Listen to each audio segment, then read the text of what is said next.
Masa sih? Halo pemirsa, kembali lagi di program Masa Sih? Program yang akan mengulas informasi ringan yang akan nambah wawasan Anda. Sebelum bermunculan pusat-pusat perbelanjaan modern dan mall, pasar tradisional menjadi destinasi wisata belanja bagi masyarakat. Menjual produk-produk yang sangat beragam, mulai dari produk-produk segar, kuliner, fashion, rumah tangga, dan berbagai macam hal. Kehadiran pasar-pasar terbesar di Indonesia sangat erat kaitannya dengan budaya masyarakat Indonesia. Masa sih? Kalau gitu langsung aja kita simak pasar-pasar di Indonesia berikut ini. Masa sih? Pasar Beringharjo menjadi sebuah bagian dari Malioboro yang sayang untuk dilewatkan. Pasar ini telah menjadi pusat kegiatan ekonomi selama ratusan tahun dan keberadaannya mempunyai makna filosofis. Beringharjo juga merupakan salah satu pilar catur tunggal, terdiri dari keraton, alun-alun utara, keraton, dan pasar Beringharjo yang melambangkan fungsi ekonomi. Wilayah pasar Beringharjo mulanya merupakan hutan beringin. Nama Beringharjo sendiri diberikan oleh Hamengkubuwono ke-9.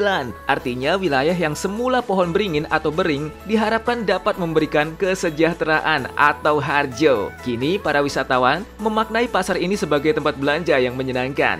Bagian depan dan belakang bangunan pasar sebelah barat merupakan tempat yang tepat untuk memanjakan lidah dengan jajanan pasar. Bila hendak membeli batik, Beringharjo adalah tempat terbaik karena koleksi batiknya lengkap, mulai batik kain maupun sudah jadi pakaian, bahan katun hingga sutra, dan harga puluhan ribu sampai hampir sejuta tersedia di pasar ini. Selain pakaian batik, los pasar bagian barat juga menawarkan baju surjan, blangkon, dan sarung tenun maupun batik. Pasar ini juga tempat yang tepat untuk berburu barang antik. Sentra penjualan barang antik terdapat di lantai 3 pasar bagian timur. Kawasan Lor Pasar yang dahulu dikenal dengan Kampung Pecinan adalah wilayah yang paling terkenal. Anda bisa mencari kaset-kaset oldies dari musisi tahun 50-an yang jarang ditemui di tempat lain. Meski pasar resmi tutup di pukul 17 waktu Indonesia Barat, tetapi dinamika pedagang tidak berhenti pada jam itu. Anda bisa mendengarkan musik tradisional Jawa yang diputar atau bercakap dengan penjual yang biasanya menyapa dengan akrab. Masa sih? Kota Solo identik sebagai kota yang berbudaya, berkat keberadaan berbagai jenis lokasi warisan peninggalan sejarah. Salah satu lokasi yang banyak dikunjungi tidak hanya oleh warga lokal, namun juga pelancong, ialah Pasar Gede. Pasar tradisional yang dikenal dengan nama Pasar Harjonagoro ini berlokasi di Jalan Urip Sumoharjo. Pasar Gede diresmikan pada 12 Januari 1930 oleh Pakubuwono ke-10.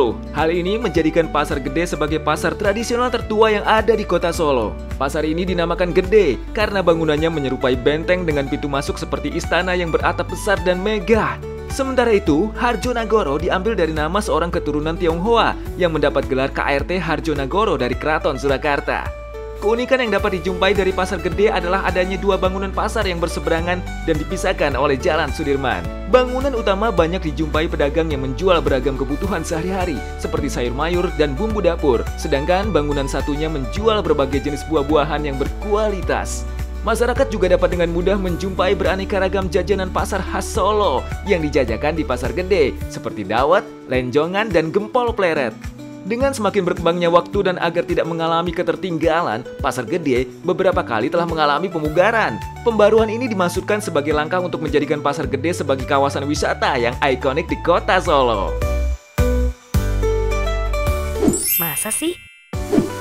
Pasar grosir terbesar di Jakarta ini pertama kali didirikan oleh salah satu pejabat VOC dan mendapat izin dari Gubernur Jenderal Belanda saat itu. Pada awal berdirinya, pasar ini hanya diizinkan untuk beroperasi dan melakukan proses jual beli hanya pada hari Sabtu saja. Oleh karena itu, pada awalnya, pasar ini disebut Pasar Sabtu. Dibangun dengan sederhana, Pasar Tanah Abang tempo dulu memiliki atap rumbia dengan dinding anyaman bambu. Kala itu, pasar ini hanya memberikan izin untuk berdagang tekstil dan barang kelontong. Asal-usul nama Tanah Abang sendiri didapat dari banyaknya pohon nabang atau palem yang tertanam di sekitarnya. Ketika itu, orang-orang Belanda kerap memanggil pasar ini dengan sebutan Dek Nabang. Dari sinilah orang-orang kemudian mulai menyebut pasar ini dengan sebutan Pasar Tanah Abang sampai sekarang. Pada masa-masa kejayaannya, pusat perbelanjaan terbesar di Asia Tenggara ini selalu ramai pengunjung. Barang-barang yang ditawarkan di pasar ini juga sangat beragam. Biasanya setiap lantai dikhususkan untuk berjualan barang-barang tertentu. Saat pandemi COVID-19 melanda, Pasar Tanah Abang Blok A, Blok B, dan F sempat ditutup sementara selama PPKM darurat pada tahun 2021. Setelah pandemi berakhir, kondisi pasar ini masih belum kembali normal. Meski sempat ramai pada momen Natal 2022 dan Tahun Baru 2023, serta Lebaran 2023, kini Pasar Tanah Abang sudah mulai ramai kembali oleh pengunjung. Puncaknya adalah saat momen Ramadan tahun 2024. Masa sih? Pasar Seni Sukawati terletak di Jalan Raya Sukawati yang terletak sekitar 20 km dari ibu kota provinsi Bali, yaitu Denpasar. Pasar ini telah berdiri sejak tahun 1980-an, menjadi salah satu pasar seni terbesar di Bali dan tempat yang sangat populer bagi wisatawan yang mencari seni dan kerajinan tangan Bali. Pasar ini awalnya hanya terdiri dari beberapa warung kecil, tetapi seiring waktu, pertumbuhan pesat dalam industri pariwisata Bali membuat pasar ini berkembang menjadi pasar seni yang besar dan terkenal. Pasar Seni Sukawati memiliki bangunan dengan arsitektur khas Bali. Di pasar ini, Anda mungkin beruntung melihat para seniman lokal sedang melukis atau membuat ukiran kayu di tempat. Pertunjukan tari Bali juga sering diadakan di pasar ini. Ini adalah kesempatan bagus untuk menyaksikan tari tradisional Bali yang cantik dan megah, yang biasanya menggambarkan cerita-cerita epik dari mitologi Hindu.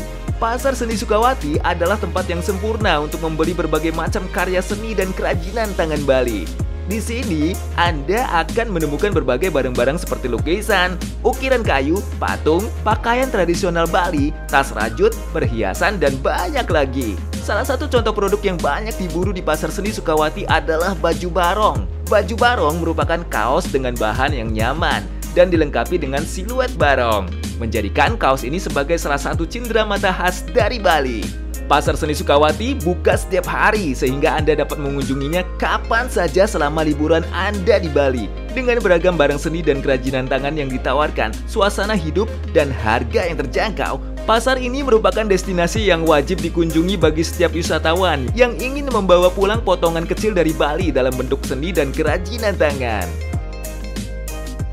Masa sih?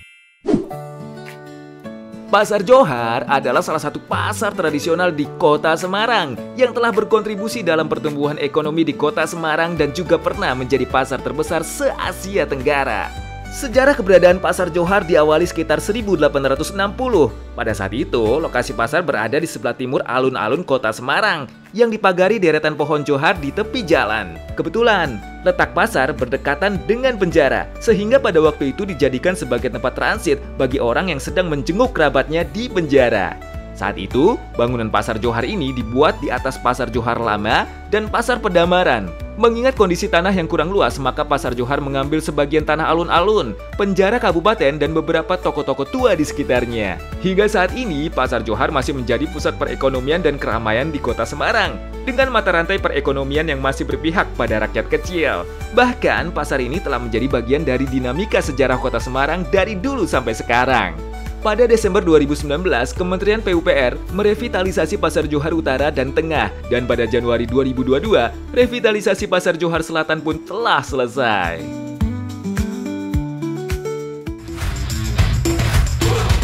Masa sih? Masa sih?